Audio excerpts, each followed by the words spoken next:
Okay. മക്കളെ, ഇന്ന് നമ്മുടെ അസ്ത്രത്തിന് അരയ്ക്കുവാണ്. ഞങ്ങൾക്ക് കറണ്ടില്ല, അതുകൊണ്ട് അരയ്ക്കുവാണ്. അരച്ച് നമ്മൾ ഇന്ന് അസ്ത്രം വെക്കാനാണ്. തേങ്ങയും ജീരവും കൊച്ചുള്ളിയും കറിവേപ്പിലയും കൂടെ നന്നായിട്ട് അരച്ചെടുക്കുവാണ്. അപ്പം നമ്മൾ അരച്ചു കഴിഞ്ഞു. നമ്മുടെ കഷ്ണങ്ങളെല്ലാം കുക്കറിൽ വെച്ച് അടിച്ച് നല്ല റെഡിയായിട്ട് കിടക്കുവാണ്. അതിലോട്ട് നമുക്ക് അരപ്പും കൂടി ഇട്ട് കൊടുക്കാം. അരപ്പൊന്ന് വെന്ത് വരട്ടെ. ഇവിടെ നമ്മൾ വൻപയർ വേവിച്ച് വെച്ചിട്ടുണ്ട്. കറണ്ട് ഇല്ലാത്തതുകൊണ്ടാണ് ഇങ്ങനെ കാണുന്നത്. അപ്പോൾ നന്നായിട്ട് അരപ്പ് വെന്ത് വന്നിട്ടുണ്ട്. ഇനി നമുക്ക് ഇളക്കി കൊടുക്കാം. അതിനകത്തോട്ട് വേവിച്ച് വെച്ചേക്കുന്ന വൻപയർ ഇട്ട് കൊടുക്കാം. എന്നിട്ട് നന്നായിട്ട് ഇളക്കി കൊടുക്കാം.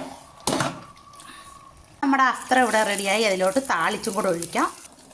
അപ്പോൾ നന്നായിട്ട് ഇളക്കി കൊടുക്കുക. അങ്ങനെ നമ്മുടെ അസ്ത്രം ഇവിടെ റെഡി ആയിട്ടുണ്ട്. അമ്മിക്കല്ലിൽ അരച്ച അസ്ത്രം, അടിപൊളി രുചിയിൽ അസ്ത്രം.